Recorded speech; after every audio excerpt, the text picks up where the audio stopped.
Hi everyone, today I'm going to be sharing with you my under eye concealer routine. So if you have dark circles like me, you want to cover them whilst keeping your makeup still looking fresh and natural. No heaviness, no cakiness, no settling in fine lines and wrinkles, no dryness that is going to make you look older than you actually are. This is going to be the video for you. If you're new here, hi, my name's Gemma. I upload new content like this on this channel every single week. I'd love it if you click the like button, the subscribe button and the notification bell and come and join the family. If you are a returning viewer, hi to you as well, or welcome back. I always apply my skincare first thing in the morning, but prior to makeup application, I do like to prep my under eyes that little bit further with a couple of eye patches. These ones are from Charlotte Tilbury and they are the Immediate Eye Revival patches. I think there's a very fine line between over prepping and under prepping the eye area. If you go for something a little bit too heavy, a little bit too occlusive, because you've got that heaviness underneath the eye, which tends to sit on the surface rather than sinking into the skin, you have more chance of your concealer creasing throughout the day. These under eye patches from Charlotte Tilbury don't contain any caffeine, so they don't dry my under eyes out, but they seriously hydrate that under eye area, so they really plump and they smooth out those fine lines and wrinkles, creating a really beautiful canvas for your concealer to sit on. Whilst the eye patches are doing their thing, I move on to the rest of my makeup and then I remove them as soon as I'm ready for concealer. Now, you don't need to use these specific eye patches. In fact, you don't need to use eye patches at all if you don't want to, but I do recommend something that is really lightweight and very hydrating underneath the eye, just to give your skin that little bit of plumpness. The whole point of this process to me is to make me look fresher, but I still want to look very, very natural. And if I want to look natural, less is definitely more. The less product that you apply underneath the eye, the better it's going to look at the end of the day. So at this point, you're probably thinking that I'm going to be applying a color corrector. I'm not. I'm going to do it slightly backwards today. This is something that I've been playing around with over the last few weeks and it's really been working for me. So although you might think I'm going mental, there is a method to my madness, and if you have a similar skin tone to me, this seriously works. In order to apply as little product underneath the eye as physically possible, I do like to go for a concealer with full coverage. The one that I am loving and have been loving for a really long time is the Natasha Denona High Glam Concealer. This never fails me. So I like to apply it on the palm of my hand to really warm the product up. And then I'm taking the BK Beauty Nikki LaRose N16 brush. Look at this brush. It is absolute perfection. So you've got really stippling bits on the end of the brush, which is going to enable you to get very, very light coverage. But the flat little palm of this brush is going to enable you to really push this concealer into the skin. It's absolutely fantastic. So I'm very, very lightly applying a little bit of concealer to the stipples on the end of the brush, and I'm just going to pat a little bit of the concealer just over the areas of darkness. So as you can see, hardly any pressure whatsoever. I'm not dragging the skin at all. I'm definitely not going all the way up to the lash line. Not going to be applying any concealer in that area whatsoever. And I'm just going over from side to side, just stippling that in position. You may have darkness in different areas of the skin than me. I do carry a lot of darkness right at the outer corner of the eye, so I like to concentrate on that, right at the inner corner of the eye, and then in that trough area there.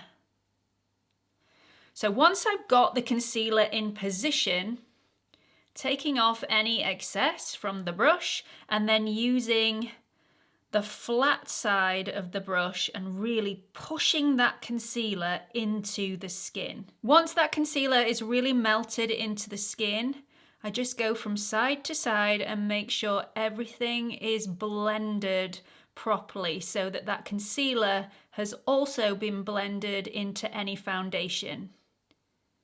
If you struggle with that, you can always take either your foundation brush that you've used, your foundation sponge, or the brush that you use to apply whatever blush that you have on your skin if you've decided to do your blush first like me, and just go around those edges with whatever product brush you choose just to melt everything together. Now, because I've only applied the tiniest bit of product, my skin still looks like skin. It still looks very natural. However, because of that, you can still see a tiny bit of blueness poking through.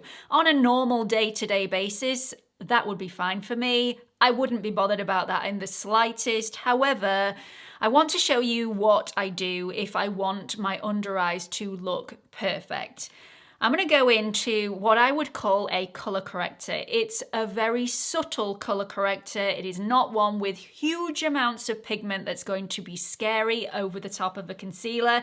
This is the Peach Lowlighter from Rodial, and I am going to do exactly the same thing. Pop this in the palm of my hand. You'll see that this has a much peachier undertone than the concealer. So I'm just going to apply that in the areas of darkness and the tiniest amount. So once again, pop a little bit of that on the stipples of the N16 brush, take off any excess and just pat that over the areas where I feel like I need a little bit more coverage. You can obviously go in with another layer of concealer if you would prefer, but I just find this is a better way of making sure that everything looks natural and you steer away from any heaviness. If you apply a second layer of concealer, depending on the concealer, it can start to look heavy and go a little bit cakey, especially if you choose a concealer that is waterproof or sweatproof, like I have.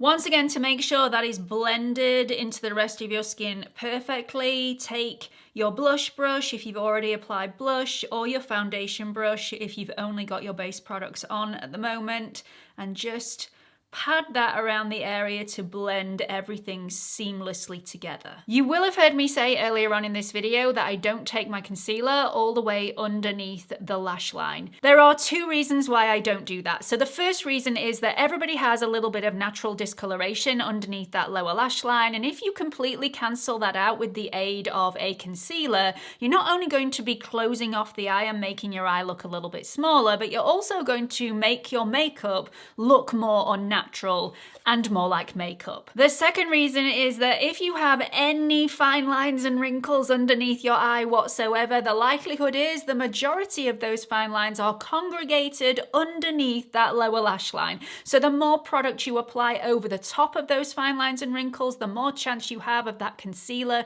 creasing throughout the day and just shining a light on every single wrinkle that you have. So I like to steer away from that area, but if you do have quite a lot of pigmentation, maybe some redness that you want to cover over, I do feel like there is a better way of doing it, and for me, that's with eyeshadow. So before I go into eyeshadow, I'm just taking a little bit of the Pat McGrath Blurring Under Eye Powder on the Nikki LaRose BK Beauty N14 brush, knocking off every single bit of excess from that brush because I don't want a lot of powder underneath my eye. And then I'm just going to pat that in. I want to get the powder in between, really get deep down in those fine lines. I don't want to press it on with a powder puff just yet, because if I'm pressing on with a powder puff, it's just going to hit the surface of the skin. It's not going to get into all those crevices. Then if you do have some discoloration that you want to tone down a little bit underneath that lower lash line, I like to do this with a matte eyeshadow. So I'm going to take a fleshy toned eyeshadow and I'm just going to glide it over the pigmentation just to tone it down a tad. If you have any sort of pigmentation still poking through after going through all of those steps, once again, take your flesh colored eyeshadow, whichever you have to hand, whatever matches your skin tone, and just go over the top with a pencil brush. This is the Refa 3 brush.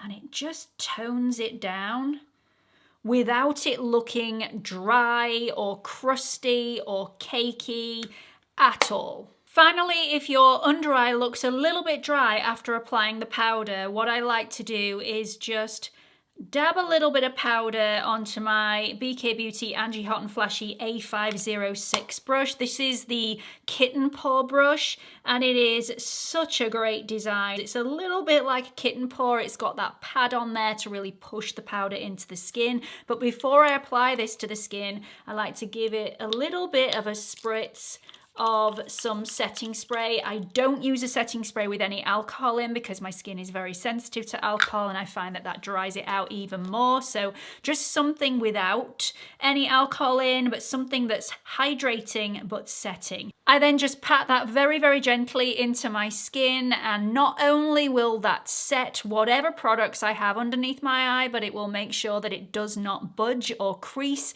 throughout the day. So that's my updated under eye concealer routine. I think it still looks really natural, even though I do have quite a few products underneath my eye. There's no heaviness, there's no cakiness. This is not going to budge throughout the day, so there's going to be no creasing whatsoever, and it doesn't look dry. So I really hope you've enjoyed this video. Please let me know what you've thought about it in the comments section. I hope you found it helpful. Please don't forget to hit that subscribe button before you leave, and hope to see you all in the next video. Bye everyone.